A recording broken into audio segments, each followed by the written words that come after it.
Our next section that we're covering today is 7.2, Applications of the Normal Distribution. First thing we're going to do is find and interpret the area under a normal curve. In this chapter, we discuss how to determine probabilities for continuous random variables. The approach used in determining probabilities for continuing random variables differs from that of discrete random variables that we just looked at. For discrete random variables, we use a formula to determine probabilities. For continuous random variables, we use a graph that models the random variable to determine probabilities. In particular, we discuss distributions for two continuous random variables, the uniform distribution and the normal distribution. Most of the discussion will focus on the normal distribution, which has many applications. Suppose that the random variable x is normally distributed with the mean mu and the standard deviation sigma. Then the random variable z equals x minus mu over sigma is normally distributed with mu equals 0 and the standard deviation equaling 1. The random variable z is said to have the standard normal distribution. If a normal random variable x has a mean different from 0 or a standard deviation different from 1, x can be transformed into the standard normal random variable z, whose mean is 0 and standard deviation is 1 by using the above formula. Z equals x minus mu over sigma. Table 5 gives the area under the standard normal curve for the values to the left of a specified z-score, z, as shown in the figure. For example, IQ scores can be modeled by a normal distribution with mu equals 100 and sigma equals 15. An individual whose IQ score is 120 is 1.33 standard deviations above the mean. The area under the standard normal curve to the left of z is, to the left of z equals 1.33 is 0.9082 that we find from table V or table 5 in our appendix. We can use the complement rule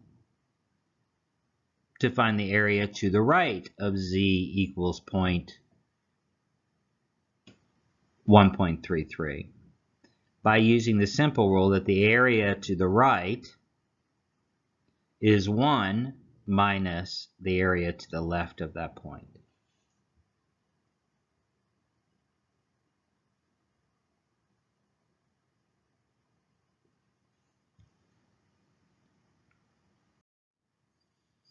So let's look at an example.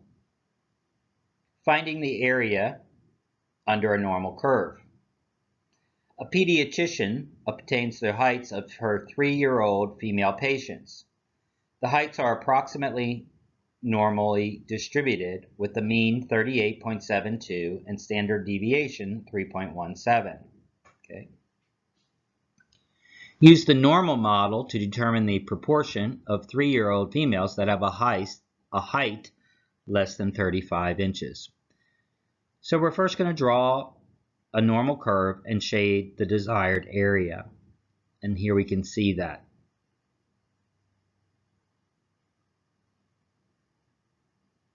Next, we're going to convert x equals 35 to a z-score, right? So again, it's our x minus mean over standard deviation, or x minus mu over standard deviation. We can plug those values in here. And then we look up z equals 1.17 in table 5, and we see that the area under the curve is 0.120. Notice that this area is also the proportion of 3-year-old females who are less than 35 inches tall.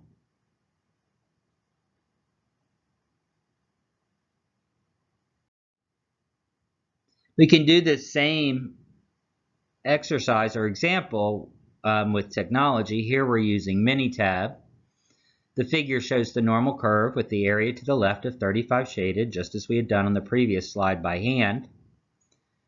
The area under the normal curve to the left of 35 is 0.1203, which we can see here in the data box that was given from Minitab. The cumulative distribution function is normal, with the mu equal 38.72 and sigma equaling 3.17. Mu is easy to see in our diagram. It's here. And then we can find the standard deviations by subtracting that first value.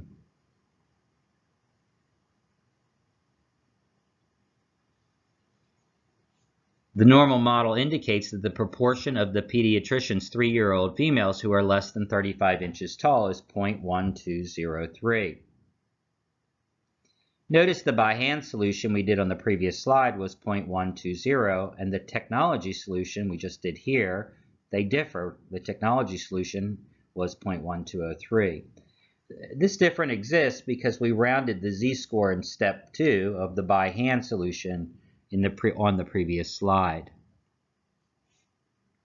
Because the area under the curve represents a proportion, we can also use the area to find percentile ranks of scores. 12% of females, 0.12, have a height less than 35 inches. So if 12 are less than 35 inches, that means that 88% of the females have a height greater than 35 inches. So a child whose height is 35 inches is at the 12th percentile.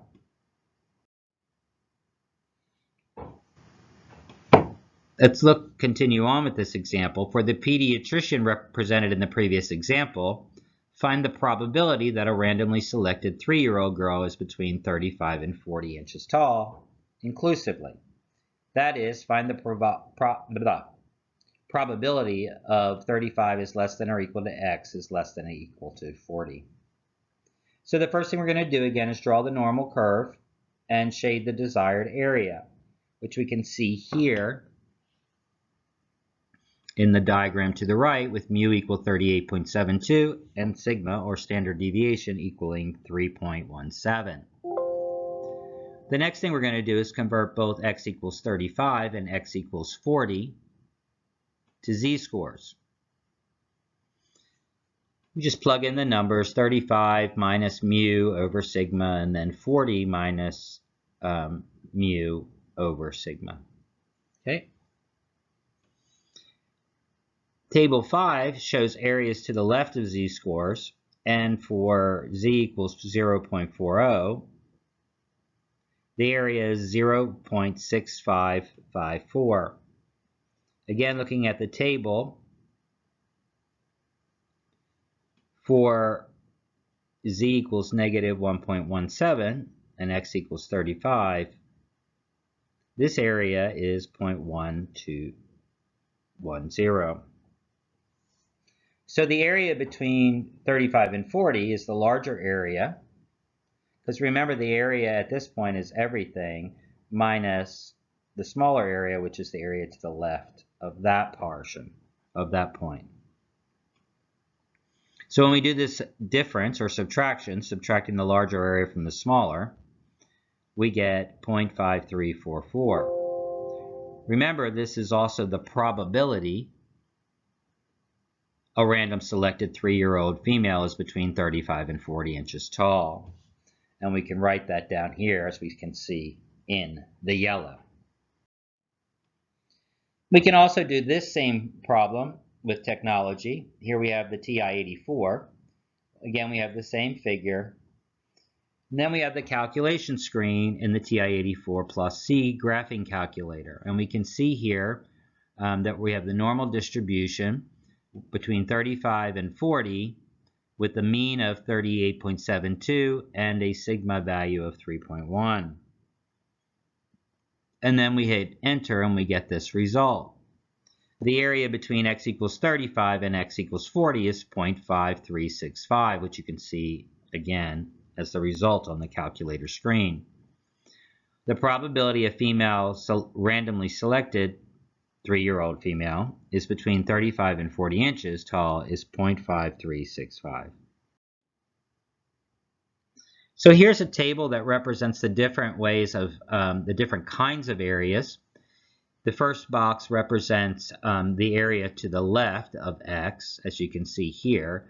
And this just says convert the value of x to a z-score, use table V to find the row and column that correspond to z, and the area to the left of x is the value where the row and column meet. Or you can use technology, as we saw in several examples.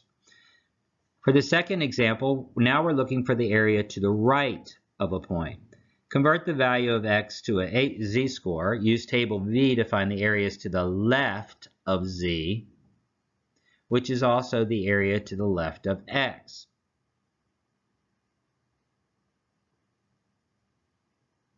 The area to the right of z, also x, is 1 minus the area to the left. So we know how to do these areas to the left. This is a little bit different because we're looking for an area to the right. And notice what it's saying is find the area to the left, like we did in the first example, and then subtract that from 1. And then we have to shade the area between 2 points. To find the area between 2 points, we convert the values of x to z-scores. We find the area between the 2 points using table V, and the area between the two z-scores is the area to the left of z2 minus the area to the left of z1. And so those are 3 different techniques, and again, here we have or use technology for you to kind of ponder over. So the normal curve extends indefinitely in both directions. The x-axis acts as an asymptote. For this reason, there's no range of values of a normal random variable for which the area under the curve is 1. For example, if asked to find the area under a normal curve to the left of 40, and notice this table really kind of bottoms out around 20, with mu equal 15, which we can see there, and standard deviation, or sigma, equaling 2, StatCrunch, as well as other software, will state that the area is equal to 1 because it can only compute a limited number of decimals. However, the area under the curve to the left of x40 is not 1. It is some value slightly less than 1. And that, again, is because these curves continue going on and are asymptotes at the line 0 because they get closer and closer but never completely touching it. We will follow the practice of reporting such areas that list the whole graph. What appears to be the whole graph is greater than 9.99. And similarly, if the software reports an area of 0, we will report the area as less than 0.0001. So our second objective is to find the value of a normal random variable. So this is, again, trying to find the x value of whatever we're looking for. So to find the value of a normal random variable, let's look at an example. Using the same example as before, where we have the height of a pediatrician's 3-year-old female patients. Okay, we have the same mean of 38.72 and the same standard deviation as before of 3.17. And now we want to find the height. What would the height be, or the x value of a 3-year-old female at the 20th percentile? So first we're going to do this by hand, and then we'll do a technology calculation. We can see at the figure to the right that we're looking at the area, or the 20th percentile, right? And so so the area to the left is 20%, and so we're looking for the x value, or the specific height, that represents the 20th percentile, okay? Notice this 20th percentile is going to separate the 20% below and the 80% above, which we've been talking about. So we want to find the z-score such that the area to the left of the score is 0.20. Remember, those z-scores also represent the area below that measurement, as well as the percentile. So we go to table V and we look in the body of the table for the area that is closest to 0.20, or 20% written as a decimal, right? And the area closest to 0.20 is 0.2005. You can see it in the table down here, okay? And this corresponds to negative 0.8 plus 0.04, which is negative 0.84. Negative 0.8 plus 0.04. So this corresponds to a z-score of negative 0.84. The height of the 3-year-old female at the 20th percentile is found by solving the z-score formula for x, right? So if we change the formula around, we get x equals mu plus z sigma, which equals our mean, 38.72, plus our z-score, which we just found in the table for the 20th percentile, which is negative 0.84, times the standard deviation of 3.17, and we get 36.1 inches. We can do the same problem using StatCrunch. Notice the figure shows the results obtained from StatCrunch. We put in the mean, the standard deviation, and our percentile, and notice that we get the calculation of x as 36.1 inches as well. If you're looking at how to do these steps in StatCrunch, at the end of each section, there's a technology section in your textbook that shows you the steps to create these kind of charts and tables and to calculate these values. So let's look at another example. The scores earned on the math portion of the SAT, a college entrance exam, are approximately normally distributed, with mean 516 and standard deviation 116. What scores separate the middle 90% of test takers from the bottom and top 5%? So notice what we're doing here is we're trying to find the 5th percentile, that's the bottom 5%, and the 95 percentile, which is the top 5%. Okay? It's easier to maybe kind of visualize that. Sometimes when we get these questions, they get us a little confused, like what does the middle 90% mean? Okay?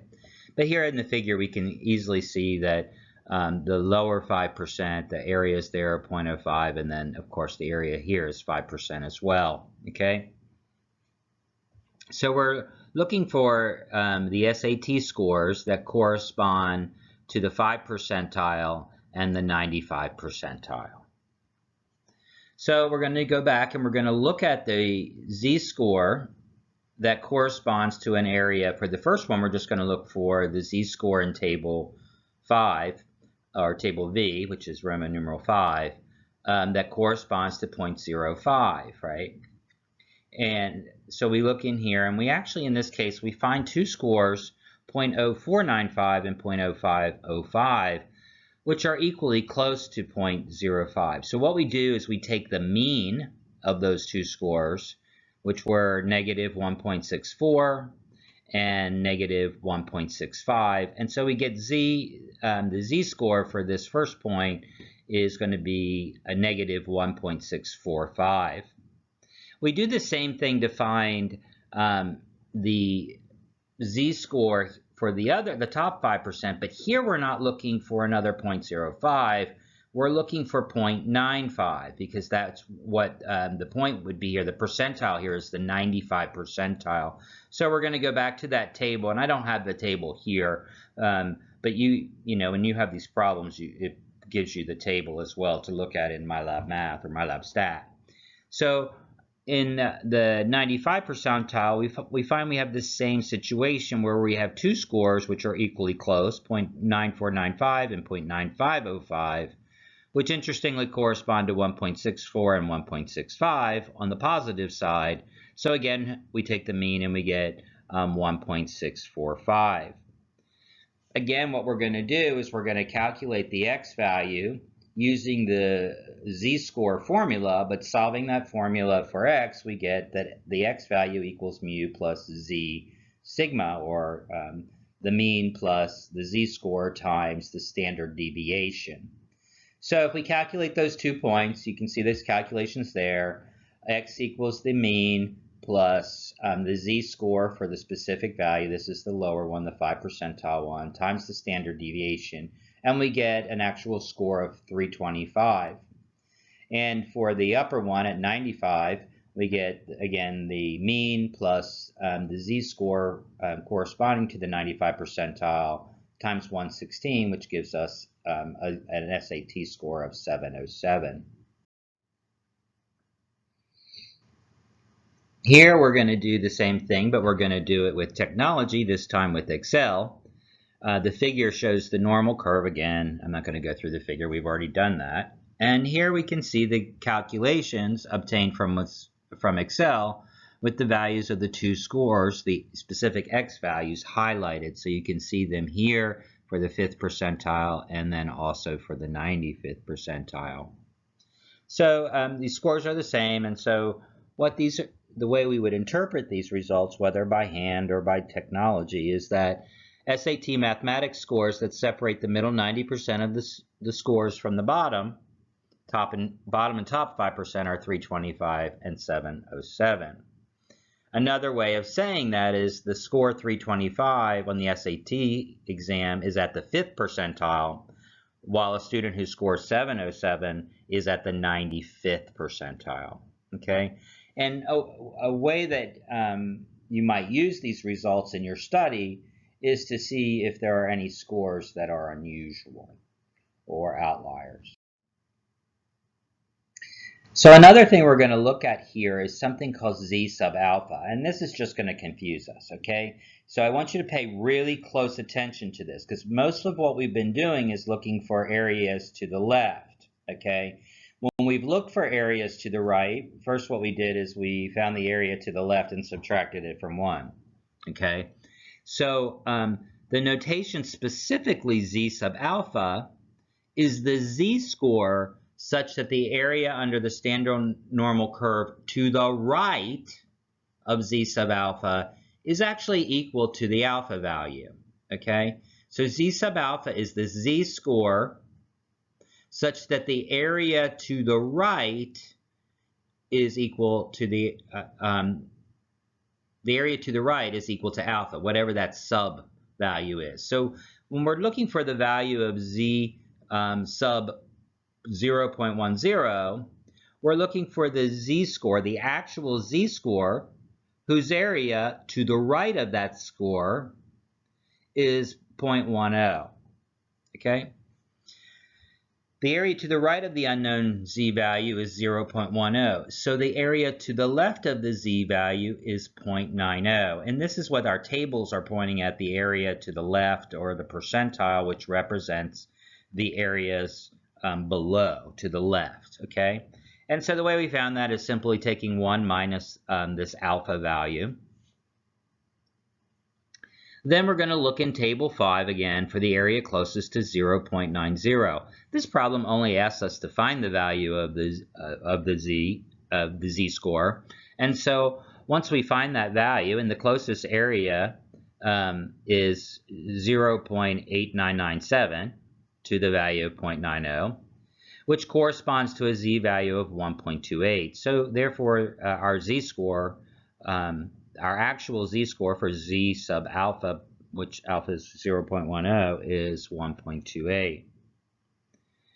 We can also do this in our TI-84, and we can see that plugging in the inverse normal, 0.9, 0.1, we can see that we get the same z-score of 1.28155. Again, what I want to remind you is that if you're trying to do this technology stuff, and you really should, you should try to use your calculator.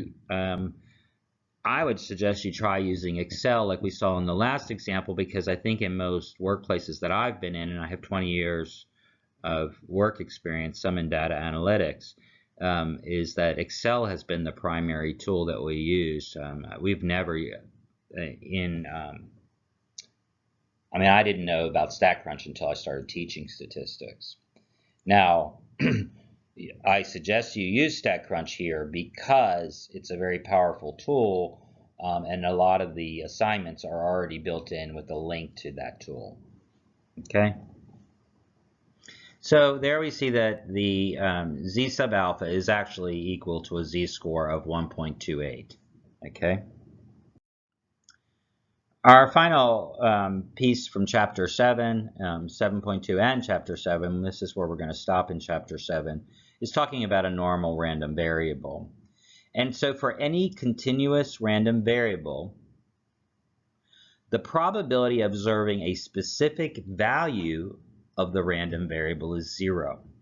All this is saying is that if we pick any value, for a normal random variable, for example, if we say, what is the probability of us picking random variable a, value of a, this probability is going to be 0. And you're like, well, that doesn't make any sense. Well, this has to do with the idea of us using areas under curves to find the probability for continuous random variables. Well, the area under a point, which if you pick a specific value, by definition, a point has no mass, so there's no area under a point. And so that's why this equals 0. And so this could be a challenge, etc., or we'd have to figure out a different way of finding, where people fall in that.